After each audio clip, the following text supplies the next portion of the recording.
সুপ্রিয় দ্বাদশ শ্রেণীর শিক্ষার্থীবৃন্দ, অনলাইন ক্লাসে তোমাদের স্বাগতম। শুরু করছি ক্লাস। কেমন আছো তোমরা? নিশ্চয়ই ভালো আছো, সুস্থ আছো, নিরাপদে আছো। তোমাদের সুস্থতা আমার একান্তই কাম্য। তো পড়ছিলাম আমরা উদ্ভিদবিজ্ঞান প্রথম পত্রের নবম অধ্যায় থেকে উদ্ভিদ শারীরতত্ত্ব নিয়ে। তো উদ্ভিদ শারীরতত্ত্বের সালোকসংশ্লেষণ আমাদের করা হয়েছে। গত ক্লাসে আমরা শ্বসন সম্পর্কে জেনেছি। আজ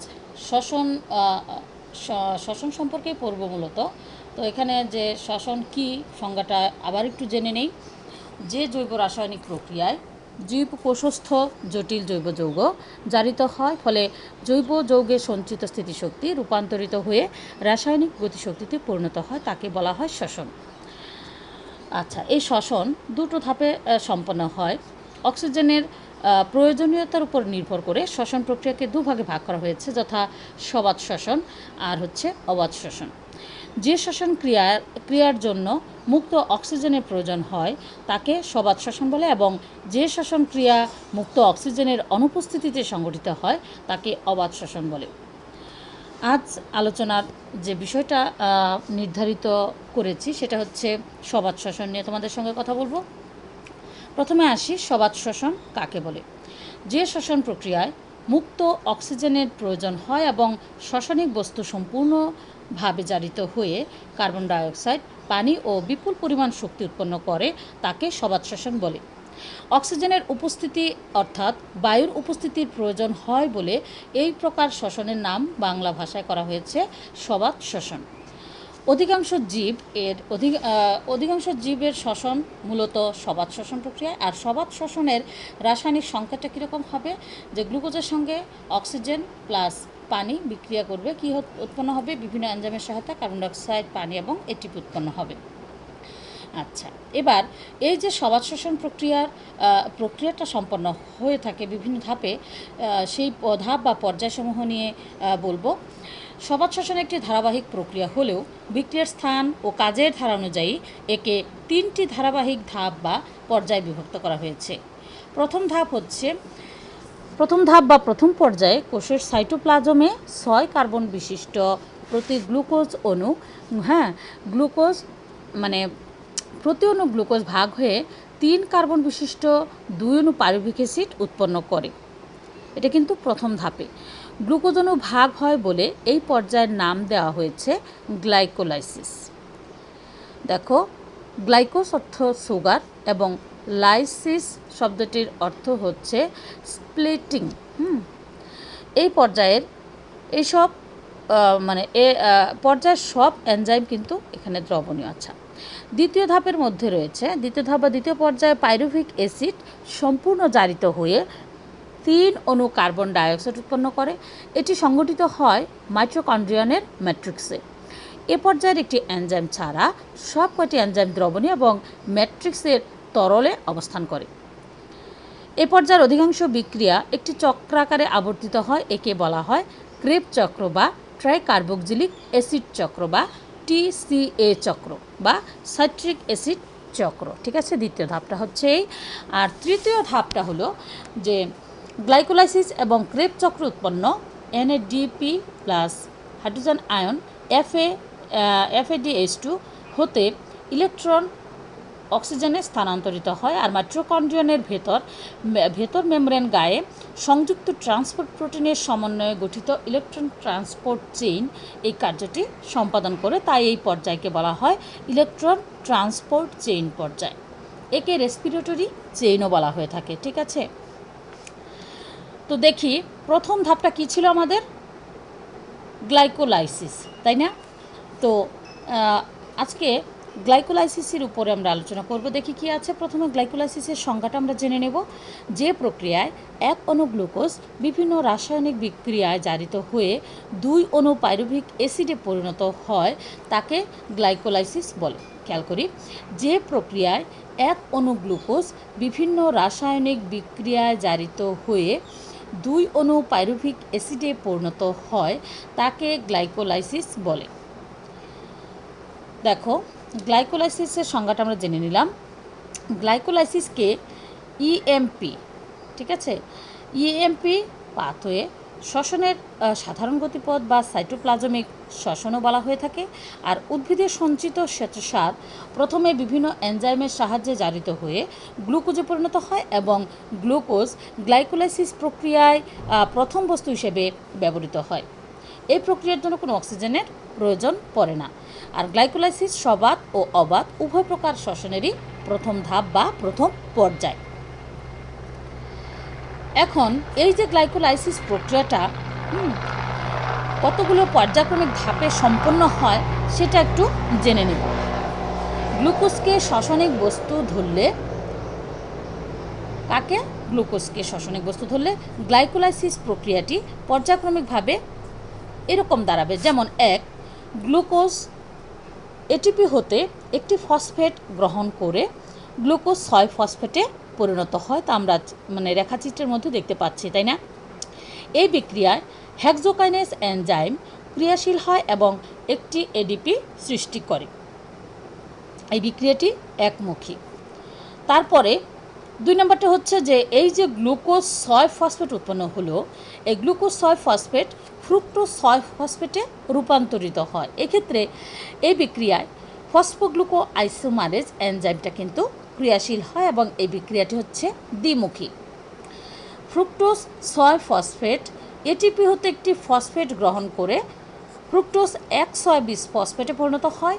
এই বিক্রিয়ায় ফসফোফ্রুক্টোকাইনেজ এনজাইম ক্রিয়াশীল হয় এবং একটি এডিপি সৃষ্টি করে। বিক্রিয়াটি একমুখী। তারপরে এই ফ্রুক্টোজ 1,6,20 ফসফেট ভেঙে এক অণু 3 ফসফোগ্লিসারালডিহাইড এবং এক অণু ডাইহাইড্রক্সি অ্যাসিটোন ফসফেট সৃষ্টি হবে। এই বিক্রিয়ায় অ্যালডোলেজ এনজাইম ক্রিয়াশীল হবে এবং আইসোমারেজ এনজাইমের কার্যকারিতায় এরা একটি অন্যটিতে পরিবর্তিত হতে পারে। এই বিক্রিয়াটাও কিন্তু দ্বিমুখী। 3 ফসফোগ্লিসারেলডিহাইড এক অণু অজৈব ফসফেট গ্রহণ করে 1,3,20 ফসফোগ্লিসারিক অ্যাসিডে পরিণত হয়। এই বিক্রিয়ায় ফসফোগ্লিসারালডিহাইড ডিহাইড্রোজিনেজ এনজাইম ক্রিয়াশীল হয় এবং অজৈব ফসফেট ও এনএডিপি অংশগ্রহণ করে এবং এনএডিপিএইচ এবং হাইড্রোজেন আয়ন NADH2 সৃষ্টি করে। এই বিক্রিয়াটি কিন্তু দ্বিমুখী। 1,3,20 ফসফোগ্লিসারিক অ্যাসিড পরবর্তীতে ফসফেট হারিয়ে 3 ফসফোগ্লিসারিক অ্যাসিডে পরিণত হবে এবং এই বিক্রিয়ায় কোন এনজাইম ক্রিয়াশীল থাকবে? ফসফোগ্লিসারিক অ্যাসিড কাইনেজ এনজাইমটা ক্রিয়াশীল থাকবে এবং এডিপি হতে এটিপি তৈরি হবে। এই বিক্রিয়াটি কিন্তু দ্বিমুখী। ঠিক আছে, এটাই কিন্তু আমরা রেখাচিত্রে দেখতে পাচ্ছি। তারপরে হচ্ছে 7 নম্বর 3 ফসফোগ্লিসারিক অ্যাসিড ফসফোগ্লিসারোমিউটেজ এনজাইমের কার্যকারিতায় 2 ফসফোগ্লিসারিক অ্যাসিডে পরিণত হয়। এই বিক্রিয়াটিও দ্বিমুখী। আর 2 ফসফোগ্লিসারিক অ্যাসিড ইনোলেজ এনজাইমের কার্যকারিতায় ফসফোইনোল পাইরুভিক অ্যাসিডে পরিণত হয়। এই বিক্রিয়াটিও কিন্তু দ্বিমুখী। আচ্ছা, পরবর্তীতে এই ফসফোইনোল পাইরুভিক অ্যাসিড কাইনেজ এনজাইমের কার্যকারিতায় পাইরুভিক অ্যাসিডে পরিণত হয়। এই বিক্রিয়ায় এডিপি হতে একটি এটিপি তৈরি হয়। গ্লুকোজ হতে পাইরুভিক অ্যাসিড সৃষ্টির মাধ্যমেই গ্লাইকোলাইসিস প্রক্রিয়াটির সমাপ্তি ঘটে। আর এই বিক্রিয়াটা হচ্ছে একমুখী। গ্লাইকোলাইসিস বিক্রিয়ায় 9টি বিক্রিয়ার মধ্যে প্রথম, তৃতীয় এবং শেষ এই 3টি বিক্রিয়া হচ্ছে একমুখী, অন্য সব কিন্তু দ্বিমুখী আমরা পেয়েছি।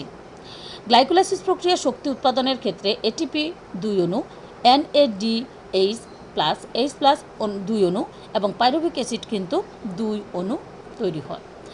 গ্লুকোজ হতে ফ্রুক্টোজ 1,6,20 ফসফেট হওয়া পর্যন্ত 2 অণু এটিপি খরচ হয় এবং পরবর্তী প্রত্যেক ট্রায়োজ হতে পাইরুভিক অ্যাসিড হওয়া পর্যন্ত 2 অণু এটিপি এবং 1 অণু NADH+ উৎপন্ন হয়, অর্থাৎ 2 অণু ট্রায়োজ হতে মোট 4টি এটিপি এবং 2টি NADH এবং H+ উৎপন্ন হয়। কাজেই কি দেখা যায় যে তৈরিকৃত 4 অণু এটিপি হতে প্রথমে ব্যবহৃত 2 অণু এটিপি বাদ দিলে গ্লাইকোলাইসিস প্রক্রিয়ায় নিট 2টি এটিপি ও 2টি NADPH+ জমা হয় হাইড্রোজেন আয়ন। আর গ্লাইকোলাইসিসের বিক্রিয়াগুলো কোষের সাইটোপ্লাজমের ভিতরে ঘটে থাকে এবং সব কয়টি কিন্তু এনজাইমে দ্রবণীয়। তারপরে দেখি যে গ্লাইকোলাইসিস কী করে নিয়ন্ত্রিত হচ্ছে। গ্লাইকোলাইসিস ত্বরান্বিত হয় এটিপি এর ব্যবহার দ্রুত হলে, আর যদি এটিপির ব্যবহার হ্রাস পায় সেক্ষেত্রে কিন্তু গ্লাইকোলাইসিস প্রক্রিয়ার হারটা কমে যায়। আর গ্লুকোজের প্রাপ্তি তথা সরবরাহের পরিমাণ এই প্রক্রিয়াটা নিয়ন্ত্রণ করে। অ্যালডোস্টেরিক এনজাইম ফসফোফ্রুক্টোকাইনেজ, যা ফ্রুক্টোজ 1 ফসফেট থেকে ফ্রুক্টোজ 100 বিসফসফেট তৈরি করতে সহায়তা করে, তার গতিময়তার উপর গ্লাইকোলাইসিস প্রক্রিয়া বহুলাংশে নির্ভরশীল এবং এটিপি দ্বারা এর কাজ বাধাগ্রস্ত হয় এবং এডিপি দ্বারা উদ্দীপ্ত হয়। এবার জেনে নেব এই যে গ্লাইকোলাইসিস প্রক্রিয়া আমরা বললাম এতক্ষণ, এই গ্লাইকোলাইসিস প্রক্রিয়ার গুরুত্বটা কী। গ্লাইকোলাইসিস প্রক্রিয়া এটা কিন্তু বিপাক্রিয়ার একটা গুরুত্বপূর্ণ ধাপ। গ্লুকোজ থেকে পাইরুভিক অ্যাসিড পর্যন্ত সৃষ্ট বিভিন্ন উপাদান বিভিন্ন উপচিতিমূলক পথে বেশ কিছু সংখ্যক কোষীয় উপাদান সৃষ্টি করে। হ্যাঁ, গ্লুকোজ থেকে পাইরুভিক অ্যাসিড পর্যন্ত পৌঁছতে এটিপি বা NADH প্লাস হাইড্রোজেন আয়ন পাওয়া যায়, তা মোট সুপ্ত শক্তির মাত্র 17%। মাত্র 3% তাপশক্তি হিসাবে বেরিয়ে যায় এবং বাকি 80% শক্তি পাইরুভিক অ্যাসিডের মধ্যে তখনও জমা থাকে। আর পাইরুভিক অ্যাসিড সৃষ্টি এই প্রক্রিয়ার মুখ্য বিষয়। পাইরুভিক অ্যাসিড সৃষ্টি না হলে কি হবে না, শ্বসন ক্রিয়া বন্ধ হয়ে যাবে। আর শ্বসন ক্রিয়া বন্ধ হলে যে কী হবে সেটা আমরা বুঝতেই পারছি, তাই না? অবশ্যই জীবজগৎ ধ্বংস হয়ে যাবে। এবার জেনে নেব গ্লুকোনিওজেনেসিসটা কী। গ্লাইকোলাইসিস প্রক্রিয়ার উল্টো পথে গ্লুকোজ তৈরি হওয়াকে বলা হয় গ্লুকোনিওজেনেসিস। তোমরা সংখ্যাটা জ্ঞানমূলকে পেয়ে থাকবে যে গ্লুকোনিওজেনেসিসটা কী। মূলত যে গ্লাইকোলাইসিস প্রক্রিয়ায় উল্টো পথে গ্লুকোজ তৈরি হওয়াকে বলা হয় গ্লুকোনিওজেনেসিস। এটি প্রাণীর চেয়ে উদ্ভিদে কম হয়, তবে রেরি বীজ, সূর্যমুখী বীজ ইত্যাদিতে কিন্তু জমাকৃত তেলে গ্লুকোনিওজেনেসিস প্রক্রিয়া সুক্রোজ বা গ্লুকোজে পরিণত হয়, যা পরবর্তীতে বীজ থেকে অঙ্কুরিত চারার বৃদ্ধিতে সহায়ক কি হবে। পরবর্তীতে দ্বিতীয় ধাপ যেটা রয়েছে সেটা হচ্ছে ক্রেবস চক্র। তো এই প্রক্রিয়ায় পাইরুভিক অ্যাসিড সম্পূর্ণ জারিত হয়ে 3 অণু কার্বন ডাইঅক্সাইড উৎপন্ন করবে। পাইরুভিক অ্যাসিডের মাইটোকন্ড্রিয়ানের পাইরুভিক অ্যাসিডটা মাইটোকন্ড্রিয়ার ম্যাট্রিক্সে প্রবেশ করবে। সেখানে দেখো পাইরুভিক অ্যাসিড তৈরি হয় কোষের সাইটোপ্লাজমে এবং সাইটোপ্লাজম থেকে সরাসরি ছিদ্র পথে মাইটোকন্ড্রিয়ানের বাইরের মেমব্রেনে পার হয়। পরে পাইরুভেট ট্রান্সপোর্টারের মাধ্যমে OH আয়নের বিনিময়ে মাইটোকন্ড্রিয়ানের ইনার মেমব্রেন পার হয়ে ম্যাট্রিক্সে প্রবেশ করে।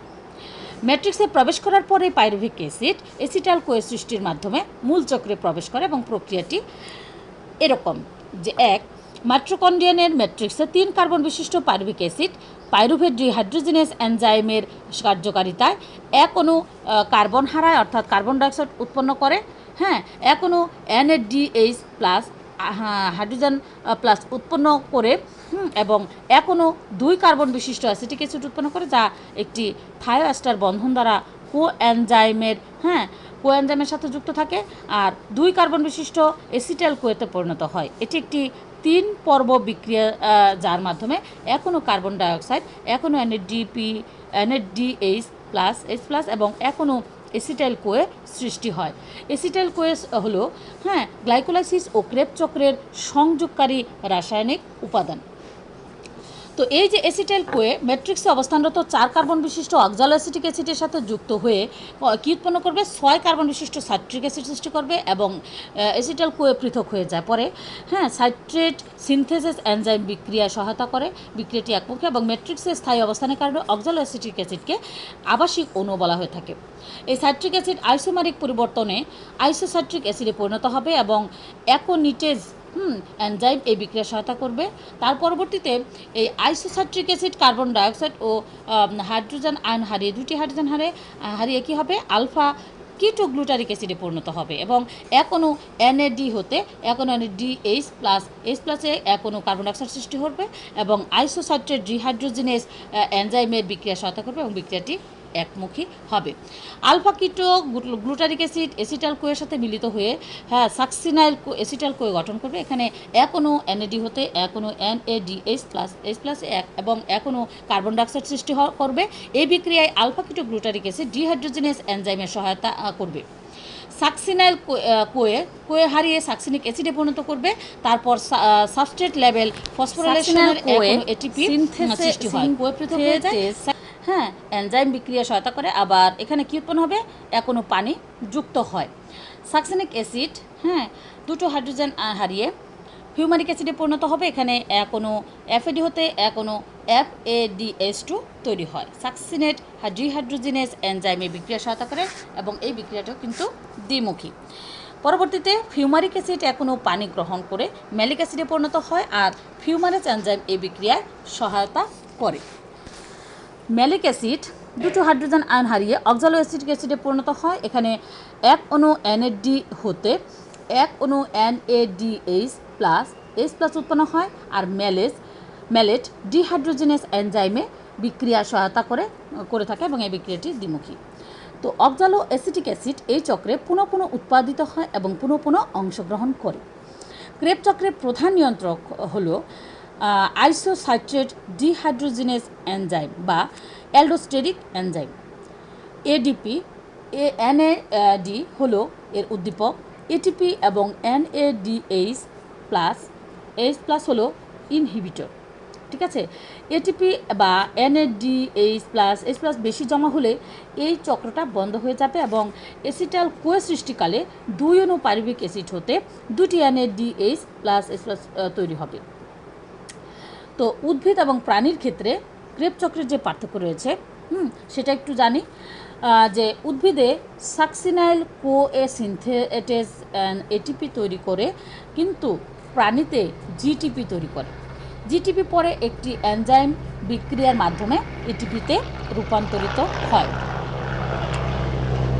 আজ পর্যন্ত পরীক্ষাকৃত সকল উদ্ভিদ মাইটোকন্ড্রিয়াতে NAD ম্যালিক এনজাইম পাওয়া গিয়েছে।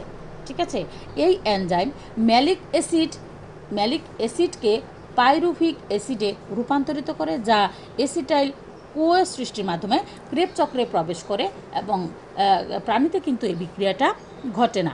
ঠিক আছে, এবার ক্রেব চক্রের যে গুরুত্ব রয়েছে সেটা একটু জেনে নেব। কী গুরুত্ব রয়েছে যে একটি জীবের বিভিন্ন বিপাকীয় কার্যক্রমের জন্য প্রয়োজনীয় শক্তি ক্রেব চক্র থেকেই পাওয়া যায়। 2, ক্রেব চক্রে উৎপাদিত একাধিক জৈব অ্যাসিড উদ্ভিদের অ্যামাইনো অ্যাসিড সৃষ্টিতে ব্যবহৃত হয়ে থাকে। আর ক্রেব চক্রে উৎপন্ন সাকসিনিক অ্যাসিড ক্লোরোফিল অণু সৃষ্টির সাবস্ট্রেট হিসেবে ব্যবহৃত হয়। আর ক্রেব চক্রের শক্তি উৎপাদনের প্রধান কেন্দ্র শ্বসন উৎপাদিত শক্তির অধিকাংশই এই চক্রের মাধ্যমে ঘটে। ক্রেব চক্রে উৎপন্ন বিভিন্ন জৈব অ্যাসিড সাধারণভাবে উদ্ভিদের জৈব অ্যাসিড বিপাকে অংশগ্রহণ করে। থাইমিন, সাইটোসিন, পোরফাইরিন, হিম ইত্যাদিও এই চক্রে সংশ্লিষ্ট দ্রব্য থেকে তৈরি হয়ে থাকে। আমরা শ্বসনে কার্বন ডাইঅক্সাইড ত্যাগ করি, এই চক্র থেকে তা উৎপন্ন হয়। এবার তৃতীয় ধাপ রয়েছে কি, ইলেকট্রন স্থানান্তর বা এটিপি তৈরি। এটি একটি মাইটোকন্ড্রিয়াল মেমব্রেন প্রক্রিয়া। তো প্রক্রিয়াতে বেশ কয়েকটি ধাপ রয়েছে, আমরা সেই ধাপগুলো জানব যে কি কি ধাপ এখানে রয়েছে। ঠিক আছে, ধাপের মধ্যে খেয়াল করি, কোষীয় কাজের শক্তির স্বরূপ হলো এটিপি। শ্বসনের প্রথম ধাপে গ্লাইকোলাইসিস, দ্বিতীয় ধাপে ক্রেব চক্র, দ্বিতীয় ধাপে উৎপন্ন NADPH প্লাস এবং FADH2 তে ধারণকৃত উচ্চ শক্তি সম্পন্ন ইলেকট্রনকে কার্যোপযোগী শক্তিতে রূপান্তরিত করতে হলে তা অবশ্যই এটিপিতে রূপান্তর করতে হবে এবং এই রূপান্তর প্রক্রিয়ার জন্য অক্সিজেনের দরকার হয় এবং মাইটোকন্ড্রিয়নের ইনার মেমব্রেনে অবস্থিত ইলেকট্রন ট্রান্সপোর্ট যে চেইনের মাধ্যমে এটা সম্পন্ন হয়। আর প্রতি অণু গ্লুকোজ থেকে প্রথম ধাপে 2 অণু NADPH প্লাস H প্লাস উৎপন্ন হয় এবং দ্বিতীয় ধাপে 8 অণু NADPH H প্লাস উৎপন্ন হয় এবং 2 অণু FADH2 উৎপন্ন হয়। এরা বিজারিত যৌগ, এদেরকে অবশ্যই পুনরায় জারিত হতে হবে, নতুবা শ্বসন প্রক্রিয়াটি বন্ধ হয়ে যাবে। তো ইলেকট্রন ট্রান্সপোর্ট চেইনের ক্ষেত্রে কতগুলো ইলেকট্রন ট্রান্সপোর্ট প্রোটিন একটি চেইন আকারে 4টি মাল্টিপ্রোটিন কমপ্লেক্স হিসেবে মাইটোকন্ড্রিয়ার ইনার মেমব্রেনে অবস্থান করে এবং ইলেকট্রন স্থানান্তর করে শেষ পর্যন্ত অক্সিজেনের সমন্বয়ে পানি তৈরি করে। আর ইলেকট্রন স্থানান্তরের সময় যে শক্তি নির্গত হয় তা দিয়ে এডিপির সাথে ইনঅর্গানিক ফসফেট যুক্ত হয়ে এটিপি তৈরি করে, আর এটিপি তৈরির এই প্রক্রিয়াকে বলা হয় অক্সিডেটিভ ফসফোরাইলেশন। ঠিক আছে, এই ধাপে প্রতিটি NADPH প্লাস H প্লাস হতে 3টি এটিপি এবং প্রতিটি FADH2 হতে 2টি এটিপি তৈরি হবে। কারো কারো মতে মাইটোকন্ড্রিয়ার ম্যাট্রিক্সে প্রবেশ করলে এই NADPH প্লাস H প্লাসের একটি এটিপি খরচ হয়ে যায় এবং NADPH প্লাস H প্লাসের পরিবর্তে FADH2 হিসেবে বিরাজ করে। কারো কারো মতে ইলেকট্রন ট্রান্সপোর্ট চেইনের বাইরের দিকে অবস্থিত NAD ডিহাইড্রোজেনেজের মাধ্যমে জারিত হয় এবং ইলেকট্রন ইউবিকুইনন প্রবাহিত হয়, ফলে এর এটিপি উৎপাদন ক্ষমতা দুটি। তো এই যে ইলেকট্রন ট্রান্সপোর্ট যে প্রক্রিয়া, এই প্রক্রিয়াটি আমরা কয়টি ধাপে সম্পন্ন হয়ে আলোচনা করব? 5টি ধাপে সম্পন্ন হয়ে থাকে। ঠিক আছে, তো 5টি ধাপের মধ্যে খেয়াল করি কি কি হচ্ছে। 5টি ধাপের যে প্রক্রিয়ায় কি কি হচ্ছে সেটা আমরা জানবো এখন। ধাপ 1, NADH প্লাস এইচ প্লাসে দেখো ইলেকট্রন চেইনের যে একটি বাহক অণুতে কি তার উচ্চ শক্তি সম্পন্ন ইলেকট্রনটা মুক্ত করে। এই ধাপে সৃষ্ট কিছু শক্তি প্রোটন তথা হাইড্রোজেন আয়ন পাম্প করে অন্তঃঝিল্লির বাইরের পাঠিয়ে দেয়। এই অন্তঃঝিল্লি এই হাইড্রোজেন আয়নের জন্য অভেদ্য। ইলেকট্রন পরে ইউবিকুইনন হয়ে সামনে প্রবাহিত হয়। ধাপ 2-এ FADH2 ইলেকট্রন চেনের সংশ্লিষ্ট বাহক অণুতে তার উচ্চ শক্তি সম্পন্ন ইলেকট্রন মুক্ত করে। এখানে সৃষ্ট শক্তি হাইড্রোজেন আয়নকে পাম্প করে আন্তঃঝিল্লির ফাঁকা স্থানে পাঠিয়ে দেয়। ইলেকট্রন সামনের সাইটোক্রোম সিতে প্রবাহিত হয়। ধাপ 3-এ সাইটোক্রোম সি থেকে ইলেকট্রন সাইটোক্রোম অক্সিডেজে স্থানান্তরিত হয়। এখানেও কিন্তু হাইড্রোজেন আয়ন ম্যাট্রিক্স থেকে আন্তঃঝিল্লির ফাঁকা স্থানে পাঠানো হয়। একটি ইলেকট্রন ট্রান্সপোর্ট চেনের শেষ পর্যায়ে ইলেকট্রন ম্যাট্রিক্সে মুক্ত হয় এবং পরে অক্সিজেনের সাথে মিলিত হয়ে পানি তৈরি করে। ম্যাট্রিক্স থেকে হাইড্রোজেন আয়ন আন্তঃঝিল্লির ফাঁকা স্থানে পাম্প আউট হয়ে চলে যাওয়ায় এখানে হাইড্রোজেন আয়নের ঘনত্ব খুবই কম থাকে এবং আন্তঃঝিল্লির ফাঁকা স্থানে হাইড্রোজেন আয়নের ঘনত্ব বেশি থাকে। এর ফলে কি হয়, এই দুই জায়গার মধ্যে হাইড্রোজেন আয়নের ঘনত্ব আন্তিক সৃষ্টি হয়। 4 নম্বর ধাপে আন্তঃঝিল্লির ফাঁকা স্থান থেকে হাইড্রোজেন আয়ন কেমি অসমোসিস প্রক্রিয়ায় এটিপি সিনথেসিসের চ্যানেলের মধ্য দিয়ে পুনরায় ম্যাট্রিক্সে প্রবেশ করে। এখানে নির্গত শক্তি দিয়ে এডিপি এর সাথে ইনঅর্গানিক ফসফেটযুক্ত হয়ে এটিপি তৈরি হবে। আর পরবর্তীতে 5ম ধাপে কি হবে, ধাপ 3 থেকে প্রাপ্ত ইলেকট্রন এবং ধাপ 4 থেকে প্রাপ্ত প্রোটন কি হয়, ম্যাট্রিক্সে অবস্থিত অক্সিজেনের সাথে বিক্রিয়া করে পানি উৎপন্ন করে। ম্যাট্রিক্সে অক্সিজেনের শূন্যতা দেখা দিলে সমস্ত প্রক্রিয়াটি কিন্তু বন্ধ হয়ে যায়। কাজেই ইলেকট্রন ট্রান্সপোর্ট সিস্টেমে অক্সিজেনে হলো ইলেকট্রনের শেষ গ্রহীতা। এই অক্সিজেন বায়ু থেকে গ্রহণ করা হয় যা পত্ররন্ধ্রের মাধ্যমে কোষের অভ্যন্তরে প্রবেশ করে। ইলেকট্রন ট্রান্সপোর্ট সিস্টেম সবাত শ্বসনের একটি পর্যায় মাত্র। কাজেই ইলেকট্রন ট্রান্সপোর্ট চেইন ছাড়া সবাত শ্বসন সম্পূর্ণ হয় না। এখানে যে ইলেকট্রন ট্রান্সপোর্ট চেইনে কী কী বাহক রয়েছে সেটা আমরা জানি। প্রথমে যেমন NADH Q reductase, cytochrome reductase, cytochrome oxidase এই বাহকগুলো কাজ করে। আর রয়েছে সাইটোক্রোম সি, একটি অপেক্ষাকৃত ছোট প্রোটিন। ইউবিকুইনন এটাও একটা নন প্রোটিন যৌগ। আর ইলেকট্রন ট্রান্সপোর্ট চেইনের কাজ হলো NADH প্লাস, H প্লাস এবং FADH এর ইলেকট্রন ম্যাট্রিক্সের অক্সিজেনে প্রবাহিত করা। এবার এই যে অক্সিজেন তৈরি হচ্ছে, কার্বন ডাইঅক্সাইড তৈরি হচ্ছে, পানি তৈরি হচ্ছে, ঠিক আছে। তো এই অক্সিজেনের প্রয়োজনীয়তার কথাটা আমরা একটু জেনে নেব। প্রথমে সবাত শ্বসনের সব পর্যায়ের অক্সিজেনের প্রয়োজন হয় না। অক্সিজেনের প্রয়োজন হয় কেবলমাত্র ইলেকট্রন ট্রান্সপোর্ট চেইন এর শেষ পর্যায়ে সাইটোক্রোম সি থেকে সাইটোক্রোম অক্সিডেসের মাধ্যমে ইলেকট্রন গ্রহণের জন্য। এক পরমাণু অক্সিজেন 2টি ইলেকট্রন ও ম্যাট্রিক্স থেকে 2টি প্রোটন গ্রহণ করে এক অণু পানি তৈরি করে। কোষে অক্সিজেনের অভাব হলে ইলেকট্রন ট্রান্সপোর্ট চেইন এর ইলেকট্রনের শেষ বাহক সাইটোক্রোম সি থেকে ইলেকট্রন গ্রহণ করার কেউ থাকে না। তাই সাইটোক্রোম সি ইলেকট্রন মুক্ত করতে না পেরে পূর্ববর্তী বাহক থেকে ইলেকট্রন গ্রহণের ক্ষমতা হারায়। এভাবে ক্রমান্বয়ে পেছনের সবগুলো বাহকই ভারাক্রান্ত হয়ে যায়। এর ফলে ইলেকট্রন ট্রান্সপোর্ট চেইন পরে সাইট্রিক অ্যাসিড চক্র, পাইরুভিক অ্যাসিডের অক্সিডেশন এবং সর্বশেষ গ্লাইকোলাইসিস প্রক্রিয়াটিও বন্ধ হয়ে যায়। ফলে এটিপি উৎপাদন বন্ধ হয়ে যায়। তাই কোষ তার গঠন ও কার্যাবলী চালিয়ে যাবার মতো শক্তি না পেয়ে মরে যায়। আমাদের পেশি কোষগুলো ল্যাকটিক অ্যাসিড ফার্মেন্টেশন প্রক্রিয়া সীমিত এটিপি তৈরি করতে পারে, কিন্তু প্রয়োজনীয় এনজাইম না থাকায় স্নায়ু কোষ তা পারে না, মানে ব্রেন সহ তা পারে না। ফলে অক্সিজেনের অভাব হলে প্রথমেই স্নায়ু কোষের মৃত্যু ঘটে।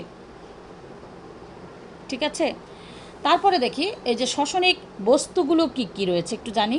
যে সুক্রোজ প্রথমে ভেঙে গ্লুকোজ ও ফ্রুক্টোজ হয়ে গ্লাইকোলাইসিসে প্রবেশ করে, আর গ্লুকোজ সরাসরি শ্বসনিক বস্তু হিসেবে কাজ করে। অন্যদিকে মনোস্যাকারাইডে প্রথমে গ্লুকোজ হয়ে পরে শ্বসনে প্রবেশ করে।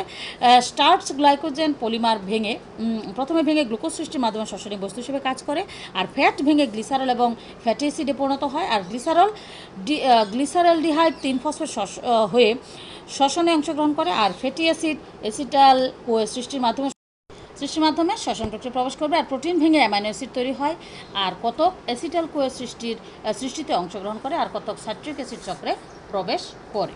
ঠিক আছে, তো শ্বসনিক বস্তু আমরা জানলাম।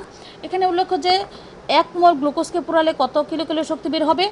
686 কিলোক্যালোরি শক্তি বের হয়, কিন্তু বায়োলজিক্যাল সিস্টেমে মাত্র 380 কিলোক্যালোরি কার্যকরী শক্তি পাওয়া যায় এবং বাকি শক্তি তাপশক্তি হিসেবে নষ্ট হয়ে যায়। আর বিভিন্ন রাসায়নিক বিক্রিয়ায় প্রতিটি এটিপি হতে মাত্র 10 কিলোক্যালোরি হিসেবে 38টি এটিপি হতে 380 কিলোক্যালোরি অথবা 36টি এটিপি হতে 360 কিলোক্যালোরি শক্তি সরবরাহ হয়, যার ফলে কার্যক্ষমতা দাঁড়ায় 55.4% বা তারও কম, অনেকের মধ্যে 40%। ঠিক আছে, তো আজকের পাঠে আমরা কি কি পড়লাম সেটা একটু দেখি।